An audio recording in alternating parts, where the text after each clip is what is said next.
Our opening thought is what is beloved community? This comes directly from the website 8thprincipleuu.org. Beloved community happens when people of diverse racial, ethnic, educational, class, gender, abilities, sexual orientation, backgrounds, identities come together in an interdependent relationship of love, mutual respect, and care that seeks to realize justice within the community and in the broader world.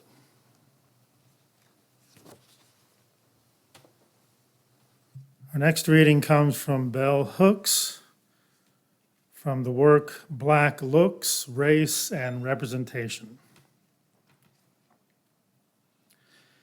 Many unlearning racism workshops focus on helping white individuals to see that they too are wounded by racism and as a consequence have something to gain from participating in anti-racist struggle. While in some ways true, a construction of political solidarity that is rooted in a narrative of shared victimization not only acts to recenter whites, it risks obscuring the particular ways racist domination impacts on the lives of marginalized groups. Implicit in the assumption that even those who are privileged via racist hierarchy suffer is the notion that it is only when those in power get in touch with how they too are victimized will they rebel against structures of domination. The truth is that many folks benefit greatly from dominating others and are not suffering a wound that is in any way similar to the condition of the exploited and oppressed. Anti-racist work that tries to get these individuals to see themselves as victimized by racism in the hopes that this will act as an intervention is a misguided strategy.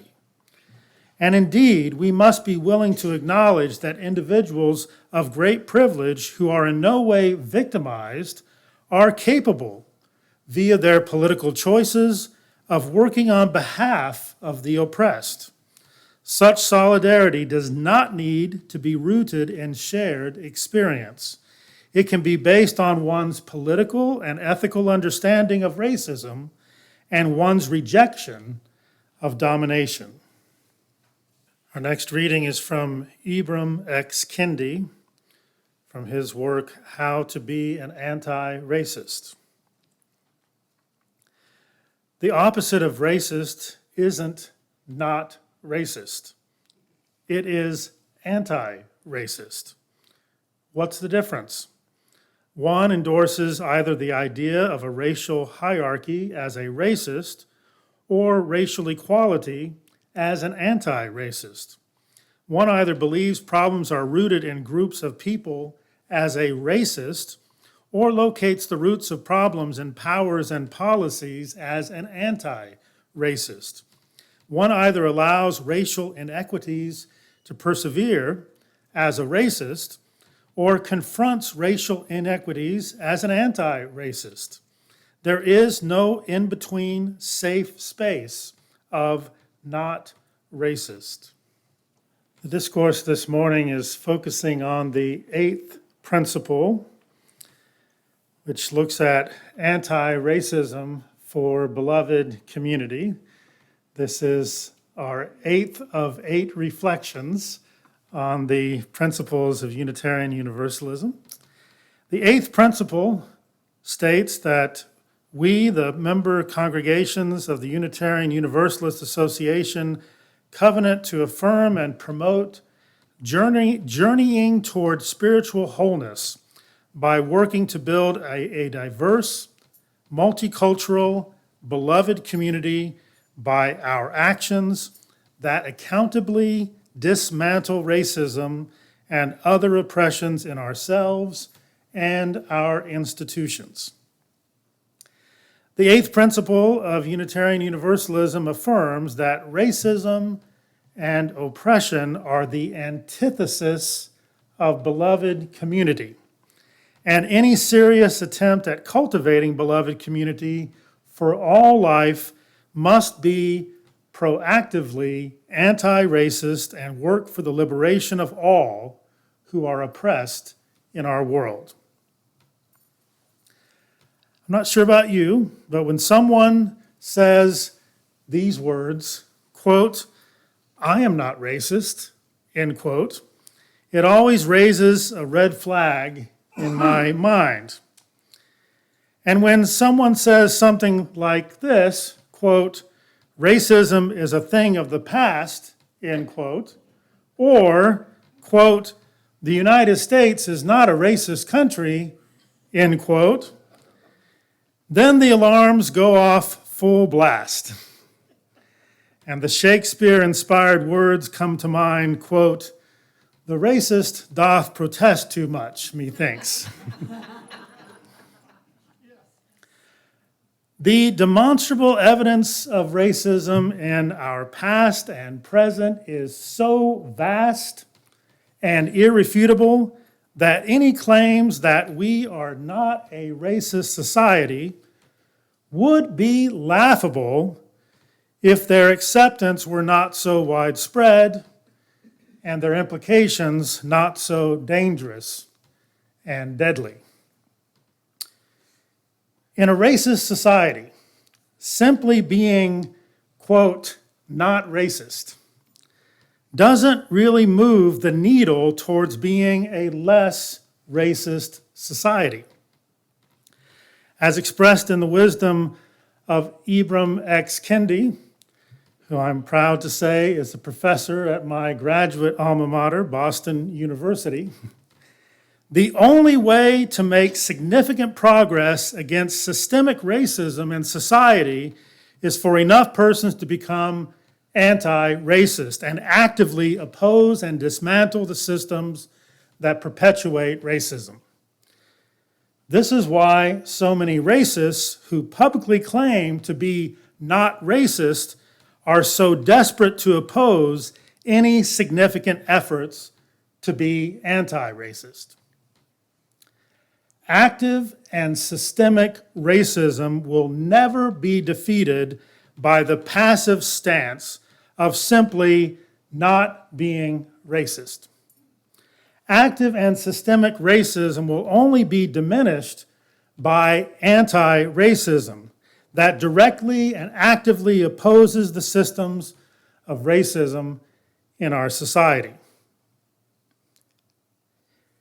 It is not a coincidence that the historically most blatantly racist states and communities are the ones most proactively attacking diversity, equity, and inclusion initiatives. It is not a coincidence that the states and communities most opposed to the oft-cited and almost never understood critical race theory are those states and communities with a blatantly racist past. It is not a coincidence that the states and communities that claim to be the most anti-woke are also the states and communities that are historically the most blatantly racist. It is not a coincidence that the states and communities with the most blatantly racist histories want to limit the teaching of Black history and downplay the horrific evils of slavery. In their work against anti-racism, their racism is once again on full display and set in bold relief for the world to see. Being anti-racist means recognizing that not teaching about the history of racism in the United States and not actively seeking to overcome it is immoral. Racism, cloaked behind the claim of not being racist, has been on full display in the white backlash against the Black Lives Matter movement. Nothing screams I am a racist louder than persons who say they are not racist, responding to the cry that Black Lives Matter with the words, all lives matter. And this racism is amplified, not somehow diminished, when white persons who claim to be not racist amplify the voices of the very few black persons who agree with them, as if finding a black person who says all lives matter in response to Black Lives Matter makes it less racist for white persons to do so. One of the most insidious and dangerous forms of racism that's being expressed in the United States today is white Christian nationalism. Religious nationalism, in all of its forms, is often simply a thinly disguised racism that provides, or attempts to provide, religious justification for the othering of and discrimination against persons of different ethnicities and religions. In the United States, white nationalism is cloaking itself in a warped version of Christianity in ways that are very similar to how Nazism cloaked itself in a warped version of Christianity in Germany in the 1930s. I don't make that analogy lightly. And in doing so, white Christian nationalism is promoting what Jim Wallis refers to as the false white gospel in his forthcoming book by the same name. At its core, Christian nationalism is neither Christian in that it completely ignores the teachings of Jesus on love and justice for the oppressed and the most vulnerable that are portrayed in the Gospels, completely ignores those teachings, nor is it patriotic as it diminishes the values of free and equal democratic participation by all persons and does not respect the rights of persons who orient themselves to religion in different ways, values that have led so many people to seek refuge in our land. At its core, Christian nationalism is racist, and it is the enemy of the vision of beloved community. Amen. Yes.